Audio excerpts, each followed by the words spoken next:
Evlərim çox dağınıqdır, ona görə qızlar bu günlər mənimlə birlikdə ev yığışdırın. Qınaya bilərsiniz ki, niyə bu qədər dağınıq vəziyyətdədir? Qınayın, haqqınızdır, haqlısınız. Amma mənim də haqq tərəflərim var ki, işlərim çoxdur, heç çatdıra bilmirəm. Deyəcək, sizdən daha çox iş olan xanımlar var, bəli, düz deyirsiniz. Onu da qəbul edirəm, amma mənim evim bu vəziyyətdədir. Hər nəysə, qınamağı qoyuruq qırağa, başlayırıq mənimlə birlikdə iş görməyə. Deməli, qızlar, elə bilirsiniz ki, bu otaqdan yığışdırdığım paltaları aparıb o otağa səliqəli şəkildə qoyuram. Yox, orada aparıb atıram, sonra başlayıram oradan da yığışdırmağa. Bu arada qeyd edim ki, bu səhərdir, işə getməmişdən qabaq təmizləyirəm. Deməli, bu aralarda həm işə getmişdim, həm desə ad günə getmişdim rayona. Ona görə belə evdə çox ola bilməmişdim. Belə qarşılıq çox idi. Nəysə, səhər dururam, başlayıram birinci zalı təmizləməyə. Burada niyə başlayım? Çünki burada kuxna da var.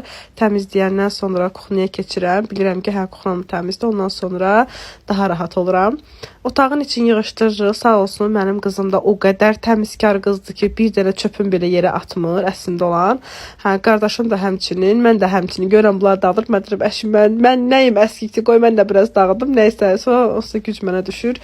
Nəysə, səliqəyə salıram, hər bir şey yaparam, yeri olanı yerinə qoyuram, yeri olmayan sonra deyirəm, yer tapıb qoyaram. Nəysə, başlayıram evləri toz sorunlamağa. Silirsənmi polları, sual versəniz? Yox, gördüm, bir işə geçirəm, dedim, əsas işdir, qoydum polları yarımçıq silmədim.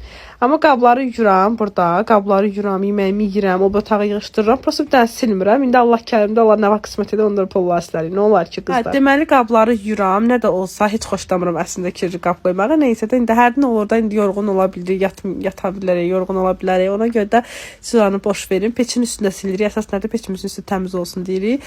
Kuxlanı yığışdırırıq, təmizləyirik, qutarıq. Orada qabağı da əslində silib yerinə yığıram. Prosta videosunu çəkmişəm. Gəlirəm yataq otağını təmizləməyə. Bütün nə var, nə yox, paltaların hamısını tökürəm ora. Dağıtmış tökəndən sonra başladım təzədən yığışdırmağa. Bu da bu arada mələkdə yatıb. Ona görə yerləri tam yığa bilmirəm. Pastelləri dəyişə bilmirəm. Əslində fikrimdə var pastelləri dəyişmək. İnşallah bir gün qismət olar dəyişərik. Hə, yığışdırıram, səliqəyə salıram. Buranı toz soranlayıram. Yenə silə bilmirəm. Amma deyəsən, buranla koridor silirəm, o ortağı silə bilmirəm. Niyə silməmişəm, onu da özüm bilmirəm hələdən. Biləm ki, zalı silməmişəm, o ortaqları silmişəm. Amma toz soranlayıram. Qəşəng bütün pataları hamısını səliqəyə salıram. Burada elə çox iş olmur. Burada təkcə kosmetikalarımı falan yerləşdirmək, onları təmizləmək. O da ki, belə çox dağınıq eləməmişəm o hissələrdə. Çünki elə çox evli olmuram deyənə gedirəm mağaza falan bəzəndirəm eləyəm. Yəni onlar sakitdir. Nəysə qızlar, bir mənə qəşəng lavaş verir. Həmin lavaşla 3 dənə yumurtanı yeyirəm, ondan sonra qaçıram işə.